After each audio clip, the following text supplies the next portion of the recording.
I grew up in a small coastal town in Maine, where the sea was as much a part of our lives as the land. The town was known for its picturesque lighthouse, which stood tall and proud on a rocky cliff overlooking the ocean.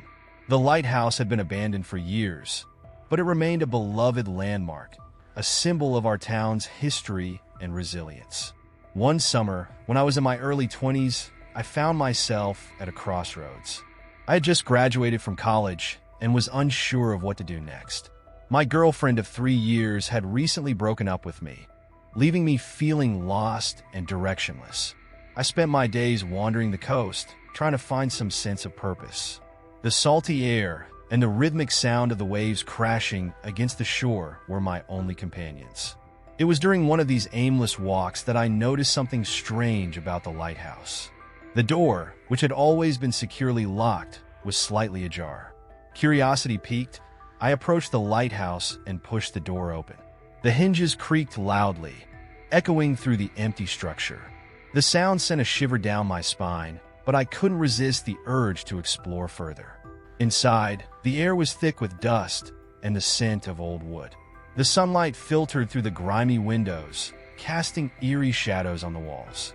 I climbed the spiral staircase, my footsteps echoing in the silence. As I reached the top, I found myself in the lantern room. The view from up there was breathtaking. The vast expanse of the ocean stretched out before me, glistening under the afternoon sun. The sea breeze whistled through the broken panes, creating a haunting melody. But it wasn't the view that caught my attention. It was the figure standing by the window, her back turned to me. She was dressed in a flowing white gown, her dark hair cascading down her back. I froze, unsure of what to do. She seemed to sense my presence and turned slowly to face me. Her eyes were a deep, piercing blue, and there was a sadness in them that I couldn't quite place. She smiled softly, and I felt an inexplicable connection to her. "Who are you?" I asked, my voice barely above a whisper. "I'm Elara," she replied, her voice as soft as the breeze outside. "I've been waiting for you." Over the next few days, I found myself drawn back to the lighthouse, spending more and more time with Elara.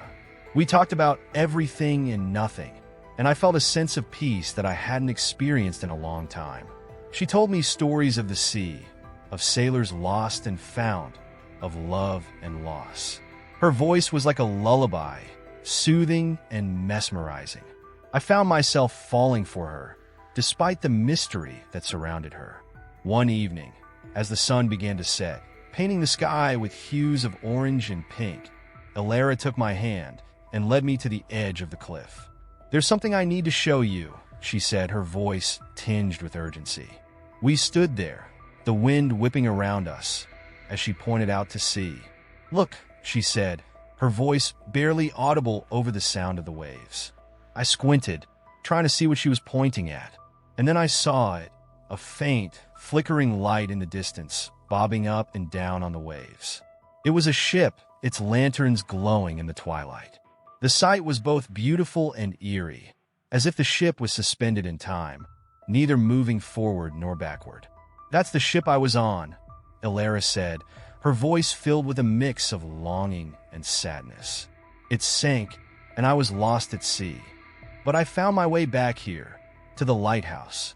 I've been waiting for someone to find me, to set me free." I looked at her, confusion and disbelief warring within me. "What do you mean, set you free?" I asked. She turned to face me, her eyes filled with tears. "I can't leave this place," she said. "I'm trapped here, bound to the lighthouse. But you can help me. You can set me free." I didn't understand what she was asking of me, but I knew I couldn't refuse her. I took her hand, feeling the coldness of her skin against mine.